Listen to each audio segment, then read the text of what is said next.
Hey, how you doing? This is John, and welcome to John's Long Box. Today we're looking at Marvel Superheroes Winter Special, X-Men, Namor, Iron Man. Okay, 80-page blockbuster. It was $225, winter 1991. Check out this cover. I really like this cover. This is drawn by Eric Larson, that crazy person who squandered his career writing Savage Dragon, which basically devolved into kiddie porn and then just nonsense, and it sells less than 2,000 copies a month. But the guy was on top of his game. He was a legend at this point. But need I stress, Eric Larson is a crazy person. All right, so let's look at this cover. This is pretty cool. I like the bright colors. I love all the superheroes.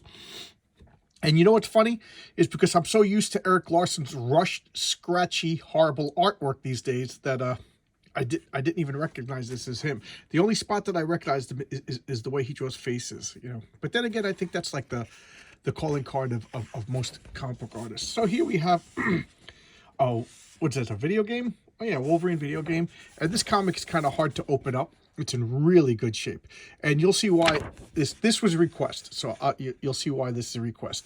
So I'm gonna go fast because it's 80 pages. Let's look at the edition. Marvel Superheroes Volume 2, Number 1. The first volume showcased a debut Captain Marvel and the Black Knight and a lot of other stuff. So here we have the Abomination is helping rebuild Sentinel, and that's Chalmers, one of the original people who helped develop the Sentinels. That's their daughter. She's dying of cancer, and she's telling the Abomination that she wants to rebuild the Sentinels to kill all the mutants before she dies of cancer.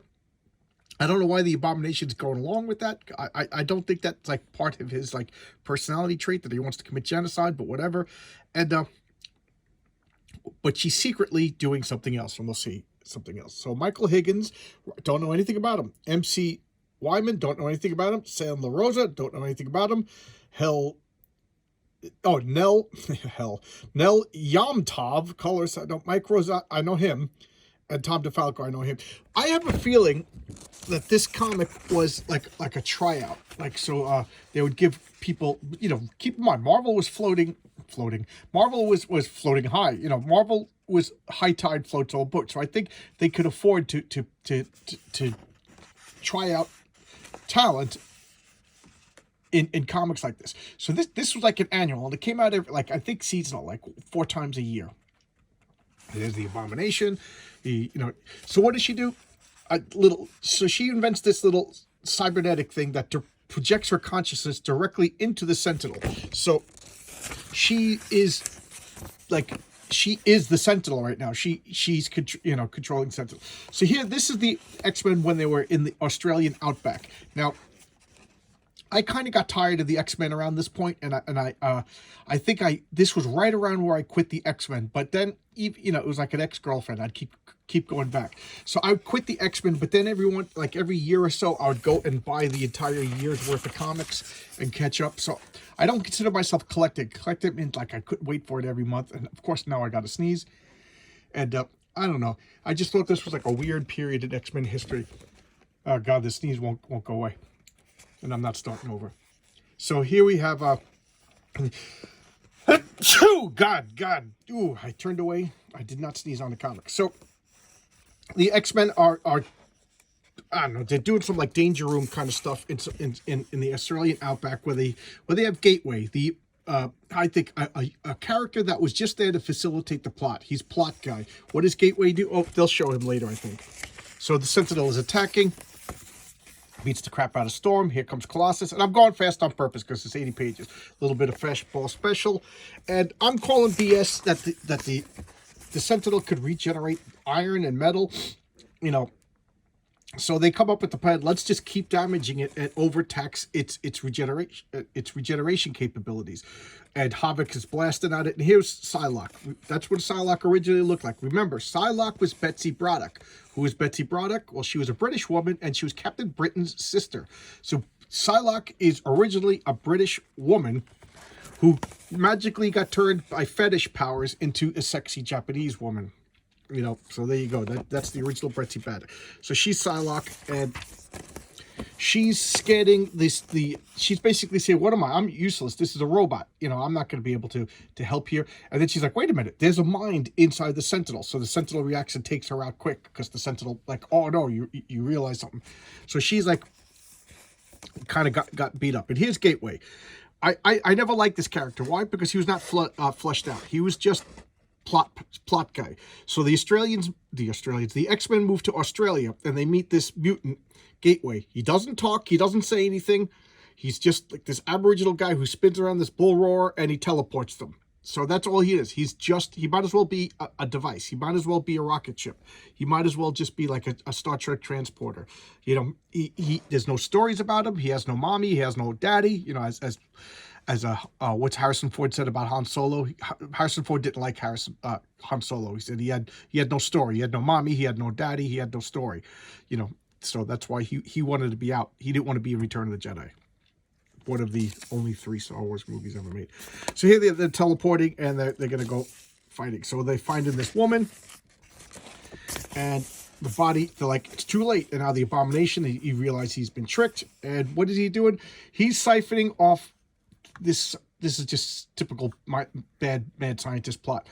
In the last 2 issues, the Sentinels were capturing all the gamma irradiated superheroes and supervillains, and they were going to siphon off their gamma powers and use it to start a solar flare that would engulf the Earth and sterilize the Earth, and therefore there would be no mutants. There would also be no humans, but there would be no mutants.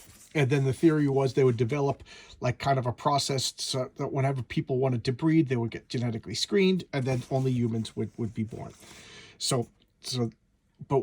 But that wasn't her plan.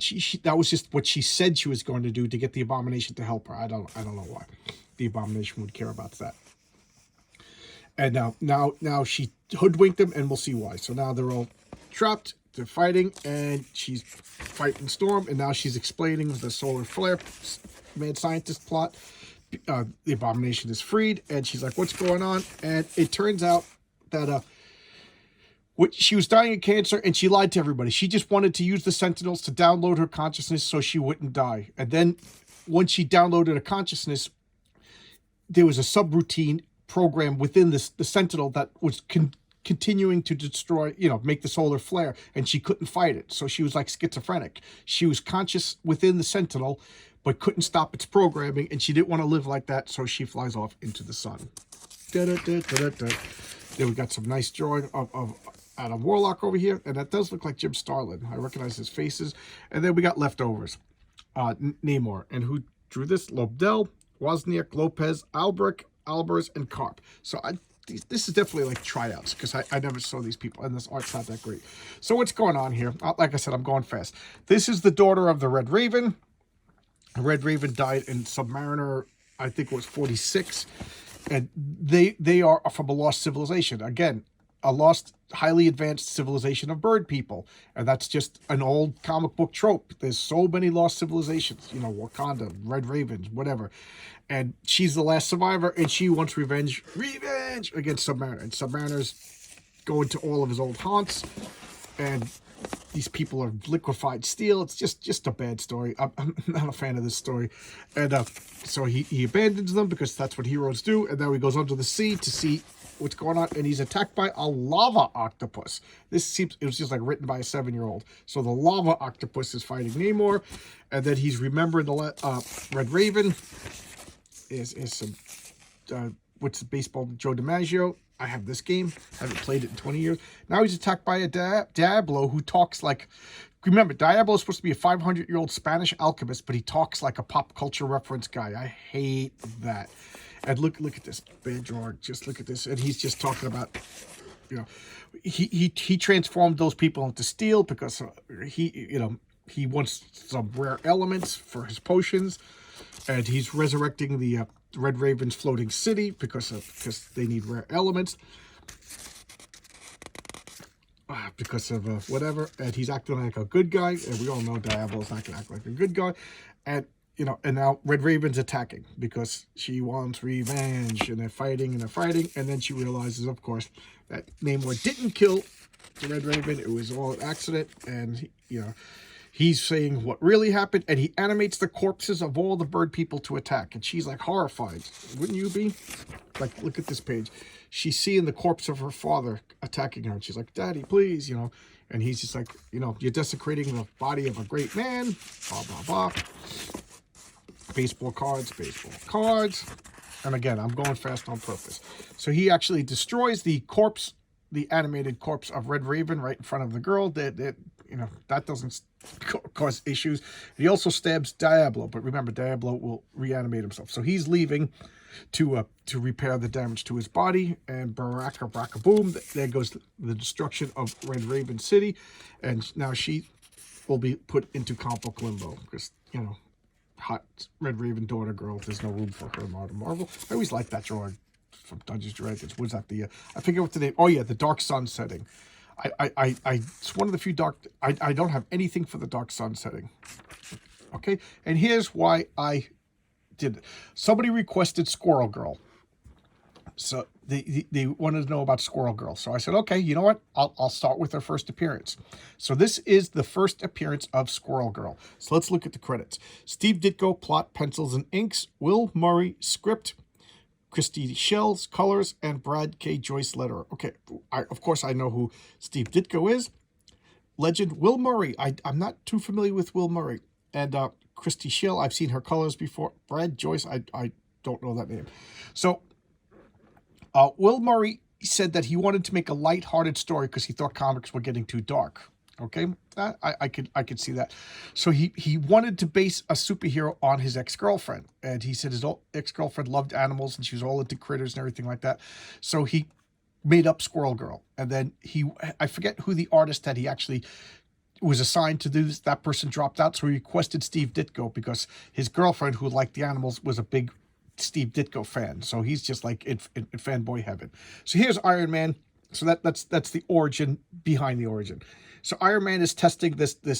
So he's flying blind, and what is he doing? He's flying through the jungle to see if this blind mask will help him navigate while blind. So he can't see what's going on, so he's using sensors to ping and everything, and he's flying around. And here is Squirrel Girl leaps out of the trees and she attacks. So he's like, "What's going on?" And she just jumps on Iron Man and starts fighting him because that is just such a classic trope. Not the biggest fan of this art, even though it's Steve Ditko. I mention it now. Steve Ditko came back to Marvel reluctantly. So at this period in his career, he was phoning it in. So he knew he was submitting crap art. Marvel knew he was submitting crap art. Everybody knew he was doing crap art, and he was doing it on purpose. He was just like, fine, I'll come back to Marvel. You guys want me to come back here, because he's still mad. He's still mad at Marvel. So he wasn't going to do his best. So there was a lot of inkers who were overcompensating and making Steve Ditko's art look a lot better. Notably Bernie Wrightson. Bernie Wrightson, that was Atlas. And Terry Austin did a good job inking him. And I forget who else. I think John Byrne did a really good job inking Steve Ditko. And Neil Adams did a good job inking him. But that's besides the point. So I don't, this is not the best. This is just not the best at all. So she's fighting Iron Man. Why is she fighting Iron Man? She's like, "Hi, I'm Squirrel Girl. Look at that. Look at that. Look at that. Neat name, huh?" And he's like, "Well, it doesn't. Why are you attacking me?" She's like, "I just wanted to show you how rough and tough I could be. And it's like, and by fighting you, I'd prove it." So she's like, "I stalked you, and I waited till you got out here, and then I attacked you." And he's like, "Why?" He's like, "Because I want to be your sidekick." It's the same thing with Impossible Boy. And he's just like, "I work solo or with the Avengers, and you can't join the Avengers." And she says that she's a mutant. She goes, "But don't tell anybody. It's kind of embarrassing." She's like, "Who would believe me?" And watch this. I could do anything a squirrel could do. So she could jump. Will Murray said that Steve Ditko added the spike. So this is a power that I don't really see coming up too often, that she has like a Wolverine-type spike. And she also has claws on her fingertips so she could climb. So she has a spike. She has teeth that she could chew through wood, so she could do anything. She has a tail. And, Iron Man's like, "Wow." He's like, "How old are you?" And she says she's 15. So she's a little kid. So Iron Man's just like, "I can't have a 15-year-old. She goes, "Look, I could talk like a squirrel too. Look at that." She looks like horrible Carol Burnett. So she starts talking like a squirrel, and he's like laughing. And all of a sudden, squirrels attack. So she's a mutant with the ability to control squirrels. So she that is a real tail. She was born with the tail. She hides it. She's embarrassed by the fact that she's a mutant. And he's like, He's like, what do you mean you don't want me? He's like, listen, you're 15 years old. Finish school, go to college, and then after you graduate college, we'll talk then. So of course she's like, and how did you know I was going to be out here? She's like, oh, I was following the other armored guy. And he's like, the green armored guy. He's like, Titanium Man. It's like Dr. Doom. Ta-da! Dr. Doom attacks and just takes out Iron Man. So she's like, why are you doing that, you meanie? You know, she's supposed to be a 15-year-old girl, so you know she doesn't realize how much danger she's in with Doctor. So Dr. Doom kidnaps them all. It's, I think, a pretty cool looking saucer. He wakes up in there. Again, I'm going fast because this, even though it's the first appearance of Squirrel Girl, it's still a pretty crummy comic. So Iron Man's magnetized. He can't attack. So she's just like, I'll you know, do you want some nuts? Nuts will give you energy. So she's totally like a goofball character from day one. And he's like, never mind. What do you, he's like, you know, I got to deal with this. So now the unnecessarily slow closing walls are going to crush everybody. So Iron Man's like, I can't move. We're going to die here. And you're talking about nuts, you know. And he's like, my friends will take care of this. So Dr. Doom's like, what are you talking about, your friends? We have no friends. And what happens? The squirrels, you know, because Dr. Doom's ship is you know, vulnerable to squirrels. It's so freaking stupid. So the squirrels attack, and she's like, oh, look, Monkey Joe. And the squirrels chew through all the wires. You know, they chew through this, free Iron Man, and now the squirrels are like, they're not attacking him. They're like, hey, Iron Man, you're my friend. Yeah, yeah. And then Dr. Doom is getting defeated by squirrels. It's so freaking stupid. And then Dr. Doom's like, oh, I can't believe this. What's going on? He's getting his armor destroyed by squirrels. He abandons ship. He jumps into the water and disappears, which makes me think, you know, it's a Doom bot because they can't find anything and they find armor debris. So, you know, so it's got to be a Doom bot, like a malfunctioning, ancient, rusty Doom bot. And she's like, okay, you know, you proved yourself. You defeated Dr. Doom, so go to school, and maybe we'll work on it. And here's another pinup. I don't know who drew this, but that's not bad. Doctor Strange. And there's one more page, and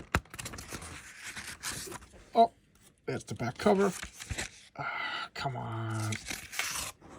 Wolverine fighting ninjas with Spider-Man, big old Hulk, and X-Men on the back. So there you go. That was Marvel Superheroes, the first appearance of Squirrel Girl, a character that, I don't know. I'm not a big fan of hers because, you know, she's goofy to begin with, and beaten Dr. Doom, and then they haven't beaten Thanos later on and fighting Galactus and everything, and she's just, but, you know, but this is what she looked like in the new Avengers. So this is when I started to like the characters. They made her a typical Marvel-looking superhero. You know, you know, and there's no such thing as bad characters. There's just bad writing. So they can make good stories. And what did they do? Because she proved herself as a capable fighter. Power Man, you know, Luke Cage and his wife Jessica Jones, they hired her to be their babysitter, so that their child Doreen was in safe hands with this Squirrel Girl. So there you go. Not a bad character. And then they did that really weird solo series with like really bad art. I was not a fan of that comic. I didn't collect it. That was pretty much after 2015 when I stopped collecting Marvel comics, so I can't really comment to that comic. So there you go. This was a request of Squirrel Girl. This is her first appearance. Not a big fan of the cat. This is what I would do, because she obviously has more than squirrel powers. She's defeating Dr. Doom. She's defeating Thanos. You know, that's like the joke. Every time she shows up, she beats another top-tier character.